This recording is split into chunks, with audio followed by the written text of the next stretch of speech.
¿Cómo están ustedes? Nosotros, desde Comarca Sí, en una nueva edición de Pensándonos a nosotros mismos, nuevamente, cuando abordamos temas de derechos humanos, contamos a veces con la colaboración de prestigiosos y gente muy comprometida con el movimiento de derechos humanos y con la causa de derechos humanos. En este caso, ya como otras veces, hemos apelado a la colaboración del Centro de Estudios sobre el Genocidio de la Universidad de 3 de Febrero y en particular de su director, Daniel Feierstein. Daniel, gracias por estar con nosotros. No, gracias a vos. En otras oportunidades, bueno, nos has acompañado y te agradecemos, tanto como, digamos, representando al Centro de Estudios, como también a la Asociación Internacional de Estudios sobre el Genocidio.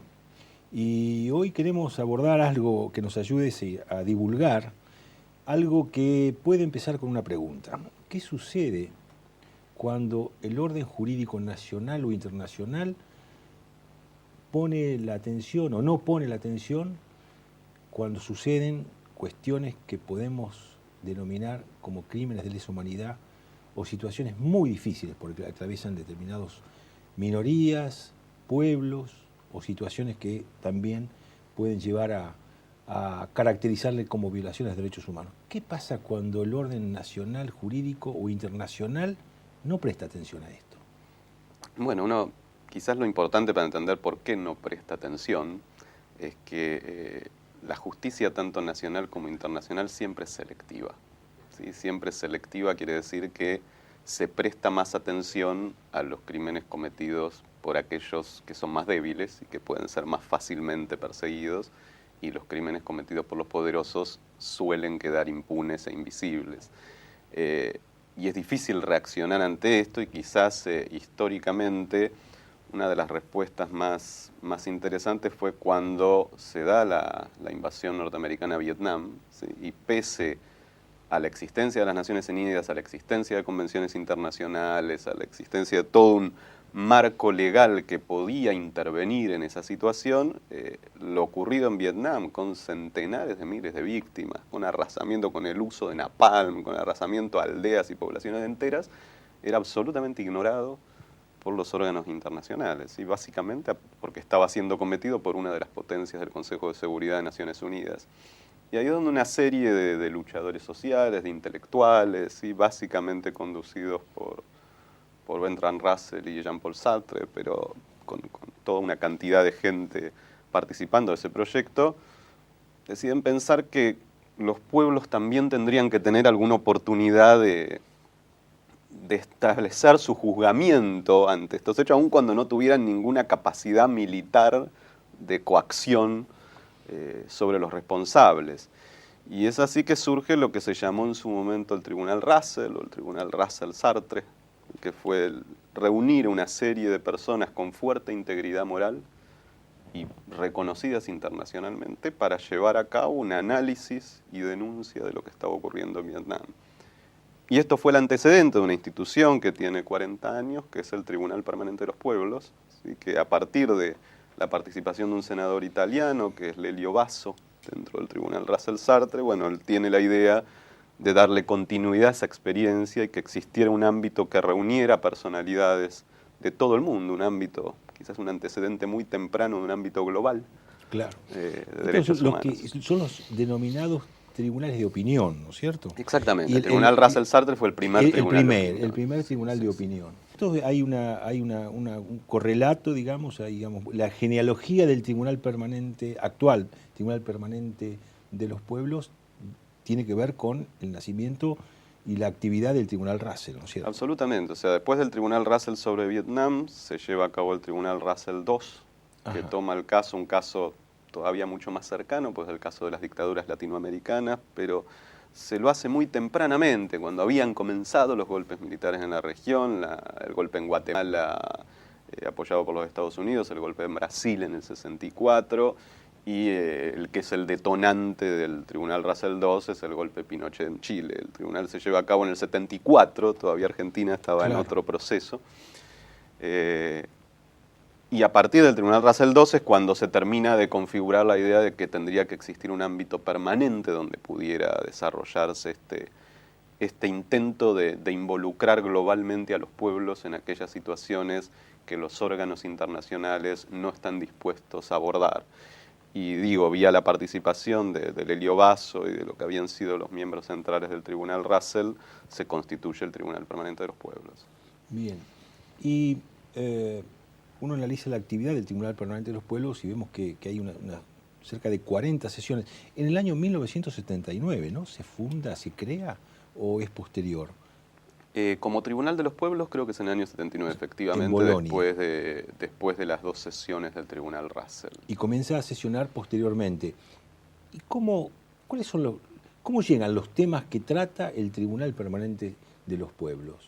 ¿Qué es lo que trata el Tribunal Permanente de los Pueblos? El Tribunal de los Pueblos se propone tratar aquellos casos de violaciones sistemáticas de derechos humanos en cualquier área que no sean abordados por ningún organismo nacional o internacional. La idea es cubrir los vacíos, justamente aquellas áreas que, porque la justicia es selectiva y se vincula con el poder, aquellas áreas que están silenciadas, invisibilizadas.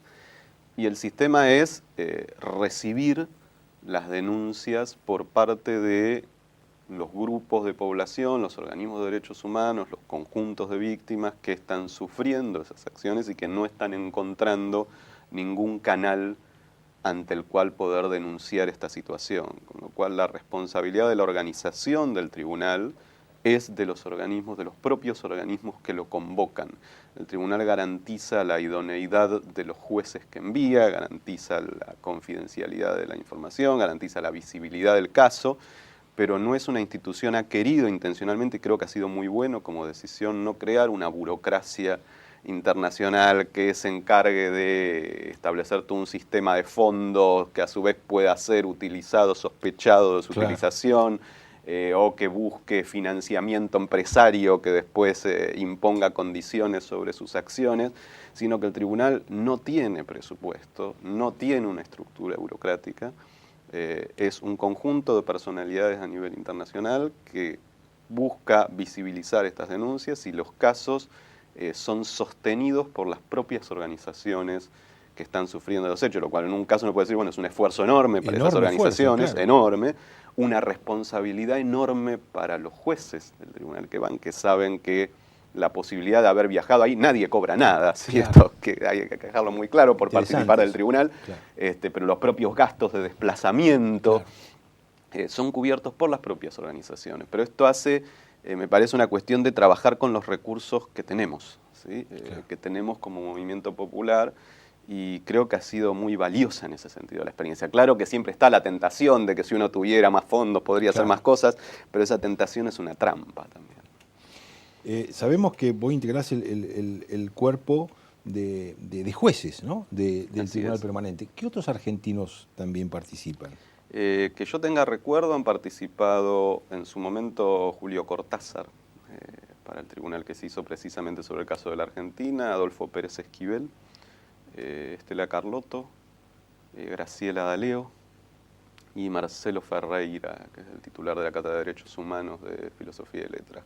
Que yo tenga, creo que Alejandro Teitelbaum, si no me equivoco, en el Tribunal sobre las Empresas Transnacionales. Puede ser que me esté olvidando algunos, ¿sí? No tengo todos presentes, pero más o menos estos son. Ahora que mencionás ahí empresas transnacionales, ha sido un foco de atención entonces el rol de las transnacionales y los derechos humanos. Y ha sido un foco de atención porque es uno de los grandes agujeros negros en lo que es la violación de derechos humanos, ¿no? Inicialmente, cuando surgen las convenciones de derechos humanos, y estaba bien que esto fuera así, se pensaba que la responsabilidad fundamental era de los estados, ¿sí? Y en un punto tiene lógica, porque la idea era plantear, bueno, mire, lo que hacen los estados no tiene nada que ver con lo que hacen los ciudadanos, y no se puede juzgar igual lo que hacen los ciudadanos que lo que hacen los estados, porque los estados son, por un lado, tienen el control del aparato punitivo, y por otro lado tienen la responsabilidad de proteger a su población. Y entonces esto es lo que hacía que hubiera un ámbito que son la violación de derechos humanos, que es otro tipo de práctica con respecto a cualquier delito. Ahora, lo que quedaba fuera de ese análisis, y sigue quedando fuera hasta hoy, es empresas que tienen capacidades iguales o superiores a las de un Estado, pero que no son un Estado, que llevan a cabo acciones que no tienen nada que ver con las acciones de individuos particulares, pero a las cuales los estados tienen serias dificultades para controlar, si es que lo pueden controlar. Pensemos en un caso donde se intenta el juicio de Ecuador contra Chevron, ¿sí? Y las enormes dificultades que existen para implementar la sentencia de un juicio de una justicia nacional cuando el juzgado es una empresa transnacional. Entonces esto fue un foco central, hubo 4 años de sesiones del tribunal, de distintas sesiones, para intentar, y en ese trabajo estamos, definir los crímenes cometidos por las transnacionales, así como se definió el genocidio, así como se definieron los crímenes contra la humanidad, definir el conjunto de prácticas y de delitos que cometen las transnacionales y crear un estatuto internacional que los defina y que permita su sanción a nivel internacional, porque si no se la sanciona internacionalmente, es muy difícil implementar sanciones a nivel nacional. Uno recorre los dictámenes o participaciones del tribunal, ¿no? Y bueno, aparecen, en el caso particular tuyo, tu participación, que leyendo el informe resulta muy interesante, de un país que nos resulta a nosotros los argentinos muy lejano y que algunos lo recuerdan como Ceilán, o sea, por el té, por la canela, y Sri Lanka. Y las masacres en Sri Lanka, que insisto, nos parecen como muy lejanas, pero leyendo ese informe, el informe que hace el tribunal sobre el genocidio de las minorías en Sri Lanka, los tamiles, es muy interesante para la conceptualización del genocidio y para entender cómo se imbrica el colonialismo y el imperialismo en el desarrollo de los procesos que luego terminan, o se consolidan o cristalizan en prácticas genocidas, ¿no? Esto me pareció muy interesante, el dictamen de Sri Lanka, muy abarcativo en esto, ¿no?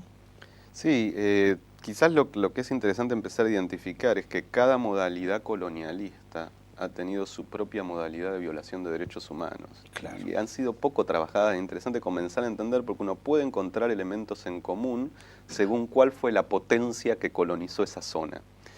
Y en el caso de Sri Lanka es la modalidad inglesa, ¿sí? O sea, es el imperio británico el que coloniza toda esa zona, y el estilo de colonización del imperio británico ha sido particularmente perverso, porque ha jugado su sistema de poder a partir de la creación de divisiones dentro de los espacios que domina y de la creación de una tensión permanente, ¿sí? Que explotaba Gran Bretaña jugando con uno u otro actor dentro de esa tensión.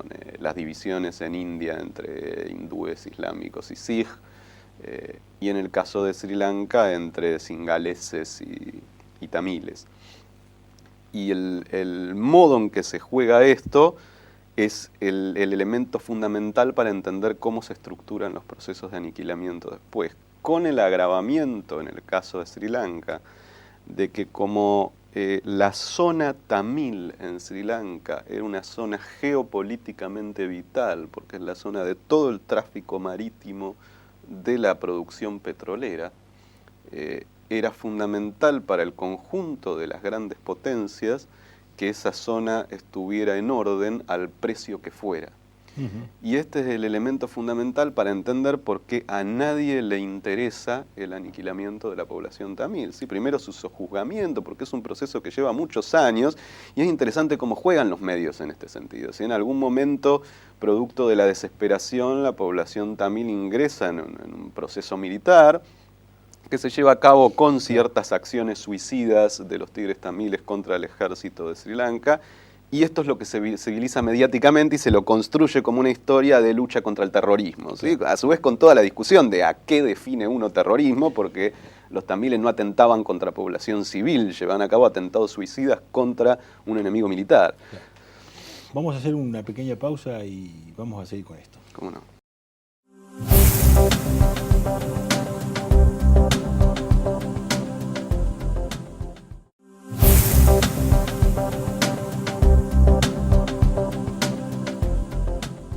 Bueno, seguimos con Daniel Feierstein. Daniel, yo me había entusiasmado con Sri Lanka porque, insisto, me interesó mucho el informe. Pero, ¿qué otras cosas puedes plantear en la intervención del Tribunal Permanente? Yo pienso en Yugoslavia, ¿hubo intervención? Bueno, la intervención del tribunal en el caso yugoslavo creo que fue una de las más interesantes por lo temprano que fue.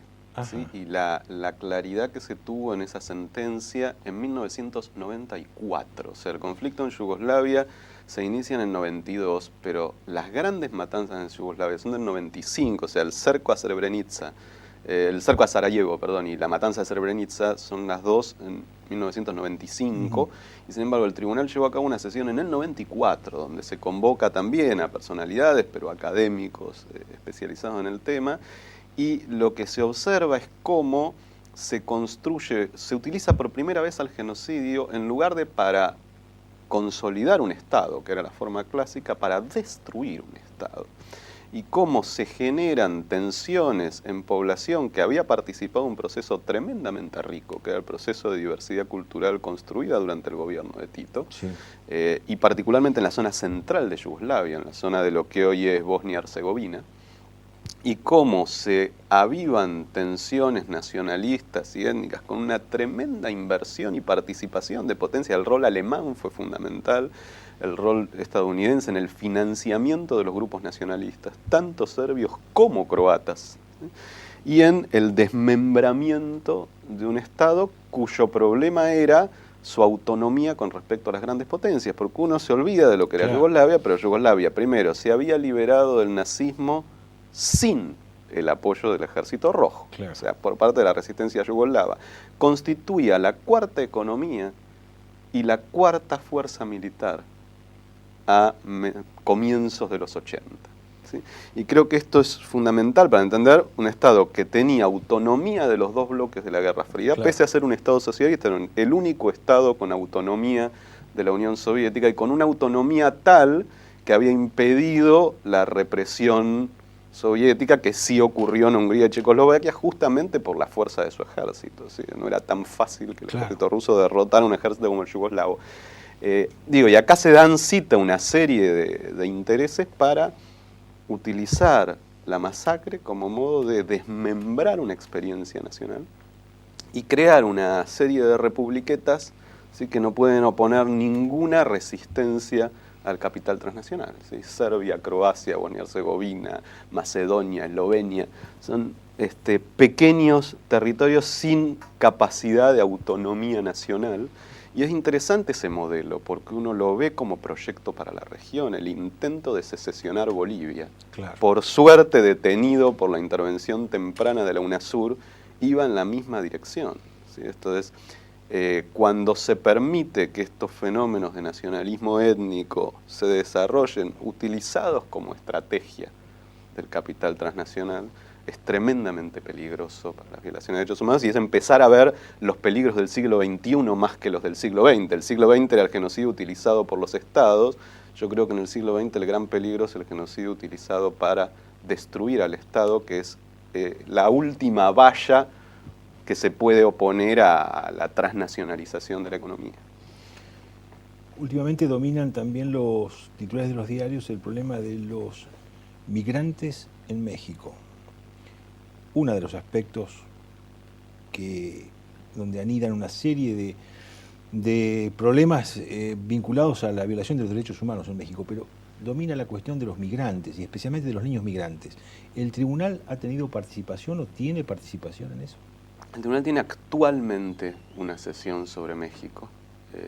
Creo que es la sesión más desafiante del tribunal y la más difícil. Yo tengo que ser honesto, voy a ser parte de la sesión final del tribunal, ya fui invitado como juez en el mes de noviembre, pero tengo enormes dudas con respecto a si somos capaces de entender lo que está ocurriendo hoy en México. ¿Sí? El tribunal ha organizado 8 sesiones previas temáticas con temas tan complejos y diferentes como los fenómenos del feminicidio en todo México, particularmente en Ciudad Juárez, pero en el conjunto del territorio mexicano, las represiones producto de la guerra sucia, sobre todo en el sur, pero no solo con respecto al zapatismo, sino en relación a una cantidad de movimientos, las represiones a sindicatos y movimientos de trabajadores, la cuestión de los niños migrantes, la cuestión de la soberanía alimentaria y la destrucción de la producción agrícola, particularmente de maíz. digo, una cantidad y complejidad de fenómenos donde me da la sensación, y la cuestión del narco, ¿no? Claro. Me da la sensación de que son fenómenos que, así como fue Yugoslavia en los 90, prefiguran el futuro, en algún punto el futuro más siniestro, ¿no? Que busca abatirse sobre conjuntos enteros de población. Y digo, es muy desafiante porque es difícil, muy difícil entender el futuro. Es más fácil entender procesos que tienen que ver con tendencias más antiguas. Creo que va a ser un desafío enorme poder plantearse. Yo tenía serias dudas sobre si se podía organizar un tribunal sobre México. Sí. ¿Y van a abordar todas esas dimensiones? Hubo, por eso digo, sesiones temáticas donde se Claro. llamó a especialistas en cada uno de los temas, incluso la cuestión educativa, la destrucción de toda la infraestructura educativa en México, para abordar la especificidad de cada una de las cuestiones temáticas. Y la sesión final, que es la de noviembre, tendría que tratar de ver si puede comprender la lógica de esta diversidad de prácticas de destrucción, ¿sí? Es un desafío enorme. No sé si seremos capaces, por eso digo que tengo que ser sincero, de plantear también mis propias dudas, pero bueno, se ha reunido un grupo muy interesante de jueces que han sido jueces en experiencias anteriores del tribunal, Philippe Techier de Francia, Antoni Pigrau de España. Va a haber un número interesante, creo que va a estar Franco Hipólito, es el presidente del tribunal. Veremos qué somos capaces de hacer con todo ese trabajo enorme que han hecho, porque lo que es destacable es que, así como México es una de las situaciones más graves en la actualidad, el movimiento de resistencia y la cantidad de grupos sociales, políticos, de derechos humanos que están trabajando en México en condiciones tremendas, en condiciones de tremenda dificultad, de riesgo de la vida, para intentar denunciar muchas de estas prácticas, también es apabullante, ¿no? Cualquier televidente podría pensar o hacerse esta pregunta. Dado que el Tribunal Permanente de los Pueblos no es un organismo gubernamental y por ende tampoco tiene capacidad punitiva, ¿cuáles son los efectos de la participación del tribunal? ¿Cuáles son los objetivos perseguidos por la participación del tribunal? Yo creo que el hecho de que el tribunal no tenga capacidad punitiva es a la vez su debilidad y su potencia. ¿Sí? En el sentido que vos preguntabas los efectos, creo que hay varios efectos distintos y articulados. Uno de los efectos fundamentales ha sido, a lo largo de la historia, la posibilidad de reunir y darle potencia al conjunto de organizaciones que resisten estos procesos de destrucción. Muchas veces la denuncia o la resistencia es muy aislada, es fragmentaria, a veces hay pequeñas estupideces que separan a distintos grupos que están trabajando. Esto es una condición del tribunal, es que para que se lleve a cabo una sesión del Tribunal de los Pueblos, el conjunto de los organismos que están resistiendo estas prácticas deben ser quienes convoquen al tribunal, ¿no? Y esto permite fortalecer los lazos, crear espacios de cooperación, digamos, permitir articular esos procesos de resistencia. El segundo efecto es darle visibilidad a situaciones que están siendo ignoradas por los organismos internacionales, por los estados e incluso por los medios de comunicación, que cada vez más son empresas transnacionales que, si sus intereses se ven afectados, deciden ignorar e invisibilizar ciertas situaciones. Y es como establecer otros lazos de cooperación. El tribunal, a partir de haber participado en 40 años en 40 casos, tiene una enorme red de relación con organismos de derechos humanos de todo el mundo, que son los que pueden centrar el foco a partir de una sesión del tribunal sobre un caso como el de Sri Lanka, o como el de Colombia en su momento, o como el de México hoy, que no tienen la atención ni mediática ni de organismos internacionales, e incluso muchas veces tampoco el movimiento de derechos humanos internacional. Y como tercer efecto, tratar de dar mayor solidez a las denuncias, ¿sí? Una cosa es que una organización lleve a cabo la denuncia y otra cosa es que un cuerpo de personas idóneas, íntegras, que son las que constituyen cada uno de los tribunales que se constituyen en cada situación, pueda analizar sistemáticamente todas las denuncias, toda la documentación aportada, y poder permitir, como se hizo por ejemplo el caso que citaba Yugoslavia muy tempranamente, o como se pudo hacer en Sri Lanka, poder permitir construir una comprensión más profunda y más global de ese proceso histórico. Y un cuarto efecto, podríamos decir, entre los que se me ocurren, es que ha servido muchas veces de presión para la intervención de organismos internacionales, porque visibilizar esta situación con seriedad, con solidez, con documentación, hace que no pueda seguir siendo ignorada. Uno de los casos prototípicos fue Sri Lanka, donde inmediatamente después del primer tribunal del 2010, el gobierno organiza una comisión investigadora y las Naciones Unidas llaman a una comisión investigadora. Por supuesto, la comisión del gobierno no encontró nada, fue armada con cómplices, pero cuanto menos obligaba al gobierno a que tenía que abordar una situación. La situación en los campos de refugiados tamiles comenzó a mejorar porque Naciones Unidas envió observadores para poder chequear cuál era la situación de la población tamil en los campos de refugiados en ese momento, con lo cual obliga a ciertas intervenciones no deseadas de los órganos internacionales o a cierta visibilización mediática no deseada, pero que se vuelve difícil de ignorar cuando personalidades, para el caso argentino, como Pérez Esquivel o como Estrella Carlotto, quienes han participado a nivel internacional de las sesiones del tribunal, llevan a cabo este nivel de denuncia con esta seriedad, con solidez, con documentación. Argentina vivió un periodo en el cual la vigencia de las leyes de impunidad dieron lugar a un amesetamiento de las luchas, pero surgió una figura, que fueron los tribunales de la verdad.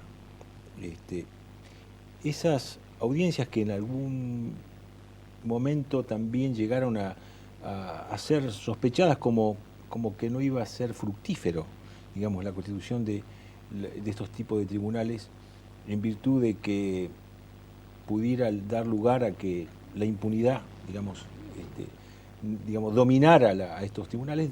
Con el correr del tiempo dio lugar a que durante esa etapa donde la impunidad reinaba en términos legales en la Argentina, dio lugar a que aparecieran y se hicieran visibles muchas cosas.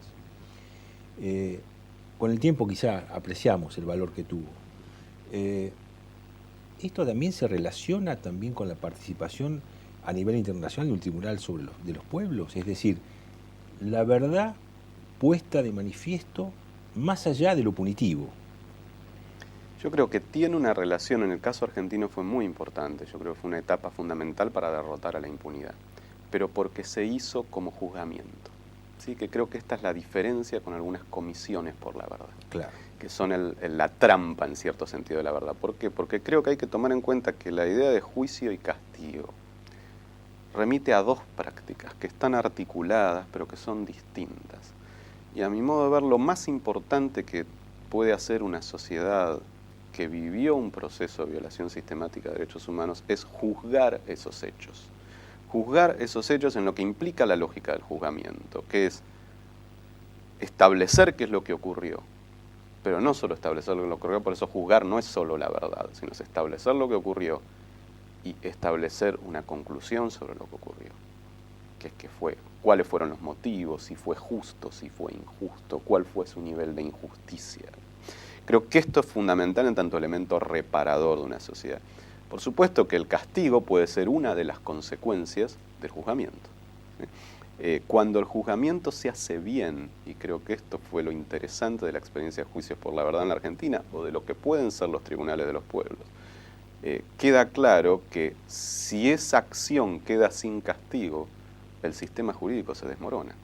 Porque ¿cómo, si un juzgamiento se hace bien, esas acciones pueden quedar impunes y existir legitimidad para castigar cualquier otra acción? Creo que el contraejemplo de un tribunal de los pueblos o el caso argentino es el caso sudafricano. Claro. ¿Por qué? Porque ahí se hace una especie de farsa de la verdad, donde no hay juzgamientos, una comisión de reconciliación, donde se supone que si alguien va y se autoincrimina, automáticamente puede evitar el castigo. Pero no hay ningún juzgamiento de ningún espacio colectivo sobre las características de esa acción. Entonces, ¿qué ocurrió en Sudáfrica? Que fueron a autoincriminarse muchos perpetradores sin brindar ninguna información. Es absolutamente mentirosa esa ofensiva que hay hoy en Latinoamérica y particularmente en Argentina de que si se tiene justicia no se tiene verdad y que para lograr verdad no se tiene justicia. El caso sudafricano fue absolutamente fallido por todos lados que uno lo vea, o sea, no produjo verdad. No produjo más. No produjo Claro. verdad. Las autoincriminaciones nunca aportaron información. Era, por ponerlo con un ejemplo, ¿sí? Sí, yo participé de la tortura de cierta población. ¿Quién estuvo en esa acción con usted? No me acuerdo. ¿Dónde están los cuerpos de las personas asesinas? No tengo información. ¿Quién le dio las órdenes para esa acción? La verdad que no tengo el dato. Con lo cual no había ninguna información concreta. Lo que había era una incriminación para poder justificar la impunidad. Y se nos acabó el tiempo. Muchísimas gracias por tu participación Gracias a ustedes. y digamos, tu capacidad docente para explicar esto. Yo siempre, con lo último, me queda la vigencia de, además de memoria, verdad y justicia, ni olvido ni perdón, ¿no es cierto? Así es. Gracias por estar con nosotros. Gracias a ustedes.